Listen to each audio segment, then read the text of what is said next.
ഞങ്ങളുടെ ഒരു ഫീൽഡിൽ ലൈബ്രറി സയൻസ് പഠിച്ചിറങ്ങുന്ന ആൾക്ക് സ്റ്റാർട്ടിംഗ് സാലറി 10,000 ആയിരിക്കും. ഒരു 18,000 മുകളിൽ കയറണമെങ്കിൽ എന്തായാലും നെറ്റ് വേണം. സോ നെറ്റ് മസ്റ്റാണ്. അപ്പോൾ നെറ്റിന് വേണ്ടി എന്തായാലും പ്രിപ്പയർ ചെയ്യണം. സോ കൂടെ JRFനും കൂടെ ഉള്ള ശ്രമം എന്നുള്ള രീതിയിലാണ് ഞാൻ മാർച്ചിൽ ജോയിൻ ചെയ്യുന്നത്. ഇങ്ങനെ കോഴ്സിനെ കുറിച്ച് അന്വേഷിച്ചപ്പോൾ ഒരു നല്ല കോച്ചിങ് സെന്റർ എന്നുള്ള രീതിയിൽ എല്ലാവരും പ്രിഫർ ചെയ്തത് ഐഫറാണ്. എൻ്റെ പ്രിപ്പറേഷൻ ശരിക്കും സ്റ്റാർട്ട് ചെയ്യുന്നത് ഏപ്രിലിൽ ജോയിൻ ചെയ്തപ്പോൾ തന്നെയാണ്.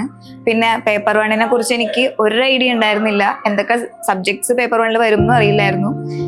ജോയിൻ ചെയ്യുന്ന സമയത്ത് മിത്ര മാം എന്നോട് ചോദിച്ചത് പേപ്പർ വണ്ണിൽ എന്തൊക്കെ ഉണ്ടെന്ന് അറിയുമെന്നാണ്. ഞാൻ അടുത്ത വഴിക്ക് പറഞ്ഞില്ല, ഞാൻ അതിനെപ്പറ്റി, കാരണം ഞാൻ നെറ്റ് എന്നുള്ളൊരു ആസ്പെക്ട് എനിക്ക് ഉണ്ടായിരുന്നില്ല അതിന് മുന്നേ, അറിയില്ല എന്ന് പറഞ്ഞു. പിന്നെ മാത്സിൻ്റെ കാര്യം പറഞ്ഞത് മിത്ര മാം ആണ്. പിന്നെ മാത്സ് +2 ഞാൻ വിട്ടതാണ്. പിന്നെ മാത്സ് എനിക്ക് ഒട്ടും ഇഷ്ടമല്ല, അറിയില്ലായിരുന്നു. പിന്നെ അത് കഴിഞ്ഞ് ഏപ്രിലിൽ വന്ന് അപ്പോൾ ഞാൻ ജോയിൻ ചെയ്യുമ്പോൾ തന്നെ ആക്ടിവിറ്റി ഗ്രൂപ്പ്സ് സ്റ്റാർട്ട് ചെയ്തായിരുന്നു. അപ്പോൾ എല്ലാ ദിവസവും ആക്ടിവിറ്റി ഗ്രൂപ്പ്സിൽ ക്വസ്റ്റ്യൻസ് ഇടും.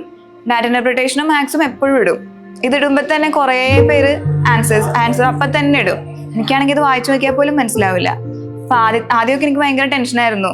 എനിക്കതിൽ ചോദിക്കാനും മടിയായിരുന്നു. ഇത് കാരണം എല്ലാവരും പറയുമ്പോൾ എനിക്കറിയാൻ പാടില്ല എന്ന് എങ്ങനെ പറയുന്നു. പക്ഷെ അത് കഴിഞ്ഞാണ് ഐഫറിന്റെ ക്ലിയറിംഗ് സ്പോട്ട് എന്ന് പറഞ്ഞിട്ട് ഒരു ഗ്രൂപ്പ് സ്റ്റാർട്ട് ചെയ്യുന്നത്. അപ്പം നമുക്ക് ധൈര്യമായിട്ട് ചോദിക്കുമ്പോൾ തന്നെ മെന്റർ ആൻസർ തരുന്നുണ്ട്.